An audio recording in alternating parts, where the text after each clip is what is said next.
demain nous serons le 17 octobre. Alors je parle volontairement de cet événement aujourd'hui pour que demain vous puissiez participer aux différentes commémorations qui vont avoir lieu dans différentes villes. Donc demain le 17 octobre, c'est un événement tragique de l'histoire de la France et de l'histoire de l'Algérie. Il faut savoir que l'Algérie donc était colonisée par la France, les Algériens étaient appelés à ce moment-là les Français musulmans et un certain nombre d'entre eux vivaient à Paris. Ils vivaient à Paris et ils étaient dans des conditions qui étaient très difficiles. Et à ce moment-là, donc Maurice Papon, qui est le préfet de l'époque, va exiger pour les Algériens, donc pour les Français musulmans, un couvre-feu et des conditions bien sûr de vie terribles. Ainsi, la branche française du FLN va demander aux Algériens de se mobiliser pour aller faire une manifestation, une marche pacifique afin de dénoncer ces conditions. Et donc les hommes vont quitter les bidonvilles habillés en costume, sans armes, accompagnés de leurs femmes et leurs enfants afin de montrer que la manifestation est pacifique. Mais ce qui va se passer, c'est que le préfet de l'époque, Maurice Papon, va aller voir donc les différentes personnes, enfin les policiers des commissariats pour leur dire pour un coup de matraque, vous pouvez donner 10 coups de matraque. En gros, vous avez quartier libre. Et donc ces manifestations vont être réprimées par la violence et par le sang. Et beaucoup d'entre eux, donc beaucoup d'Algériens, vont être noyés dans la Seine.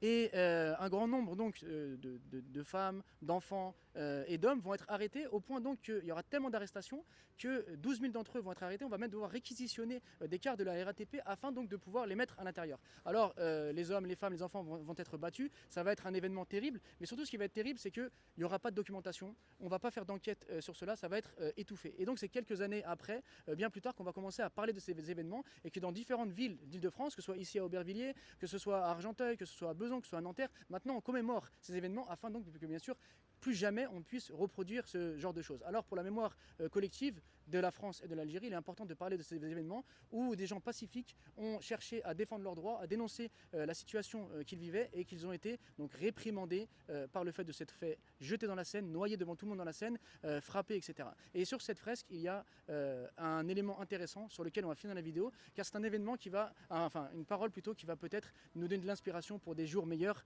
Regardez, c'est une parole de l'émir Abdelkader qui dit « Si musulmans et chrétiens m'avaient écouté, j'aurais fait cesser leur querelle et ils seraient devenus des frères. » Donc plutôt qu'être dans la violence et dans les conflits, méditons ces belles paroles de l'émir Abdelkader et rappelons-nous donc de tous ces Algériens, ces Français musulmans qui ont été jetés dans la Seine, qu'Allah leur fasse miséricorde et que nous commémorions leur histoire, car oublier l'histoire, c'est permettre à ce que des événements tels que celui-ci puissent se reproduire.